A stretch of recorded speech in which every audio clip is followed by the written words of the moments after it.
শ্রদ্ধা হবে, আপনি কেমন প্রকৃতির জীব হবেন সেটা আপনার কিভাবে নির্ভর করে, পূর্ব জন্মার্জিত সংস্কার আপনাকে পরিচালিত করে।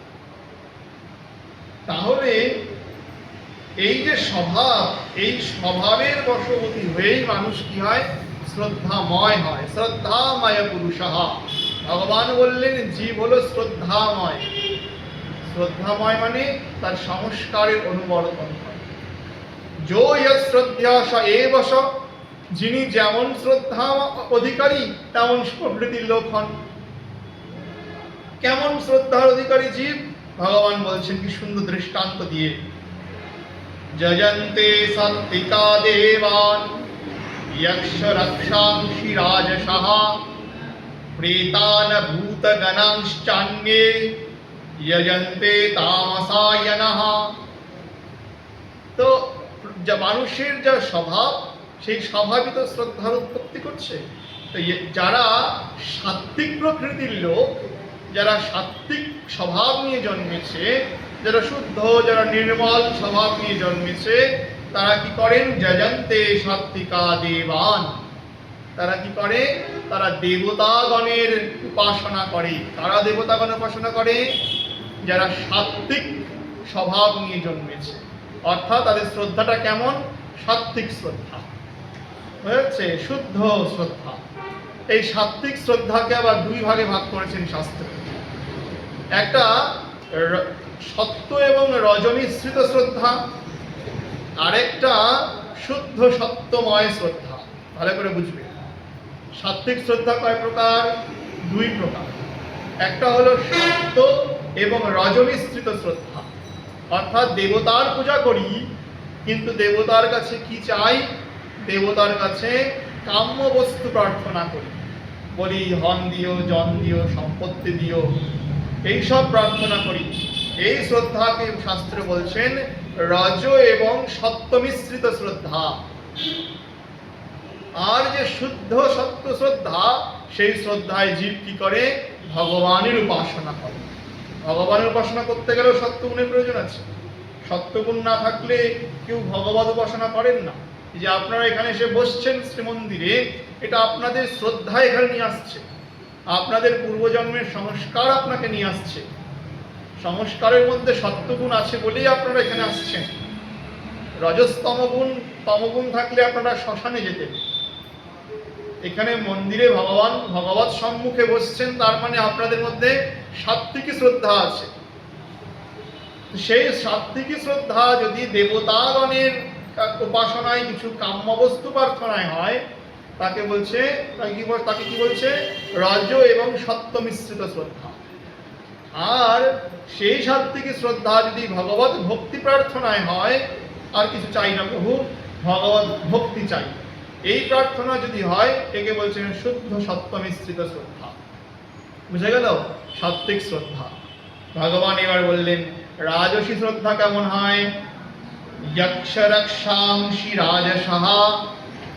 যারা যক্ষগণ এবং রাক্ষসগণের পূজা করে, তাদের শ্রদ্ধাটা কেমন, তাদের স্বভাবটা কেমন, তাদের স্বভাব বা শ্রদ্ধা হলো রাজসী শ্রদ্ধা।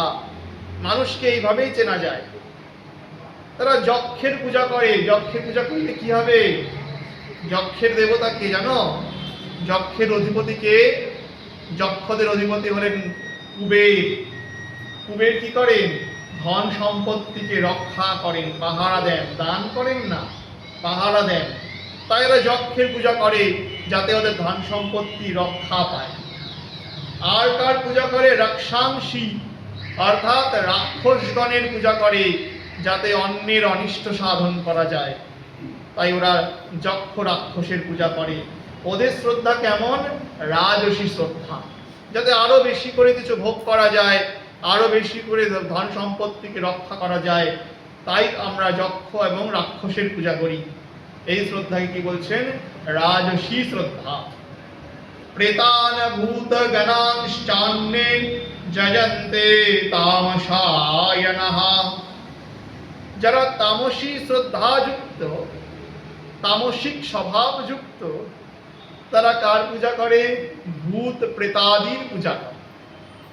ভূত প্রেতাদির পূজা কেন করে, ভূত প্রেত নানা কৌশলে অন্য মানুষের অপকার সাধন করে।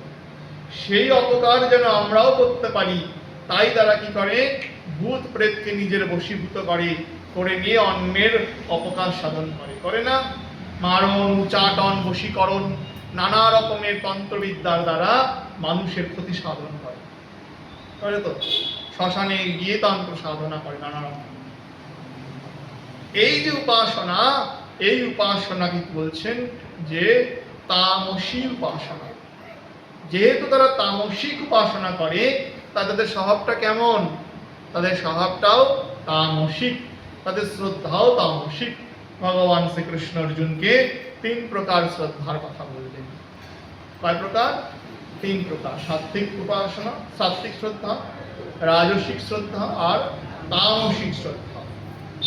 তো অর্জুন, এই যে তামসিক প্রকৃতির ব্যক্তিগণ, এই যে তমগুণান্বিত ব্যক্তিগণ যারা ভূত পিশাচাদির উপাসনা করেন, তারা কি করেন?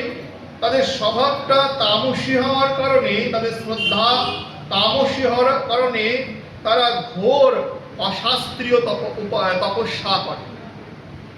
অশাস্ত্র বিহিতম ঘোরম তপন্তে ये তপোয়নঃ। তারা কি করে? তারা ঘোর অশাস্ত্রীয় তপস্যা করে। দম্ভ অহংকার সংযুক্তঃ কামরাগবলম্বিতা। ওরা দম্ভ, অহংকার, পশুভাব এইসব নিয়ে অশাস্ত্রীয় উপাসনা, অশাস্ত্রীয় তপস্যায় লিপ্ত হয়। কেমন দম্ভ উপাসনা? যে আমরা এই বিদ্যা লাভ করলে, এই তন্ত্র সিদ্ধি লাভ করলে আমরা অন্যের ক্ষতি সাধন করতে পারব। এই দম্ভ, এই অহংকার নিয়ে তারা ঘোর তপস্যা করে। এত তীব্র তপস্যা করে, কালিকাশয়ন্ত্যঃ শরীরস্থম ভূতগ্রামচেতসঃ মাঞ্চৈবান্তঃ শরীরস্থম তান বিদ্যাসুর নিশ্চয়ান। তাদের এই হীন কাম্য বস্তুর জন্য যে তপস্যা, সেই তপস্যা শরীরস্থ ভূতগণকে কষ্ট প্রদান করে। ভূতগণ মানে শরীরে যে পঞ্চমহাভূত আছে, তাদেরকে কি করে? শুকিয়ে ফেলে, কষ্ট প্রদান করে। সেই সঙ্গে সঙ্গে আমাকেও কষ্ট প্রদান করে। আমাকে মানে অন্তর্যামী রূপে যে আমি সমস্ত জীবের দেহে থাকি, যে তপস্যা করছে অশাস্ত্রীয়, তার দেহ তো আছি, আমাকেও কষ্ট প্রদান করে তারা। তাদের এই ভয়ঙ্কর ঘোর তপস্যা অশাস্ত্রীয় এবং কি এবং অন্তর্যামী রূপে আমাকে কষ্ট প্রদান করে। যেমন দেখো শাস্ত্রে কি দেখা যায় ভাগবতে, রাবণ, কুম্ভকর্ণাদি কেমন ঘোর তপস্যা করেছে। হিরণ্যকশিপু কেমন তপস্যা করেছেন, 10,000 বৎসর তীব্র তপস্যা করেছেন। কিসের জন্য? ভগবত প্রাপ্তির জন্য। 10,000 বছর তপস্যা কিসের জন্য করেছে? যেন আমি অমর থাকি, সারা জীবন যেন ভোগ করি, আর নিরীহ সাধু সন্তদেরকে, নিরীহ মানুষদেরকে যেন নিজের করায়ত্ত করতে পারি, তাদেরকে পদদলিত করতে পারি। এই চিন্তা নিয়ে তাই তিনি ঘোর তপস্যা করেছেন, তীব্র তপস্যা করেছেন। এই তপস্যা কিন্তু তামসী তপস্যা। এত তীব্র যে শরীর থেকে হাড় শুধু রয়ে গেছে, মাংস খসে পড়ে গেছে। তাহলে সেই শরীরকে কি করেছে? কষ্ট দিয়েছে। অন্তর্যামী রূপে প্রভুকেও কষ্ট দিয়েছেন। এই তপস্যাকে ভগবান গীতাবাক্যে কি বললেন? বললেন যে কি বললেন? বললেন তামসী তপস্যা। কেউ একাদশী বা কোনো ব্রতাদিতে তীব্র নির্জলা উপবাস করে, অথচ সে কোনো ভগবত সেবাই করতে পারে না, কারণ তার শরীর আর চলছে না। যদি এমন অবস্থা হয়, সেবা কার্যাদি ঠিকমতো সম্পন্ন না হয়, শরীরই যদি না চলে, তাহলে সেবা তো হবে না। তাহলে অনুকল্প স্বরূপ ফল জলাদি গ্রহণ করা উচিত, শরীরস্থ ভূতগণকে কষ্ট না দেওয়া উচিত, ভগবত স্বরূপ যে শ্রী ভগবান অবস্থিত তাকেও কষ্ট না দেওয়া উচিত। যদি তীব্র সেই তপস্যাও হয়, তাকে বলছেন তামসী তপস্যা। প্রভুপাদ নিষেধ করেছেন সেই রকম তপস্যা।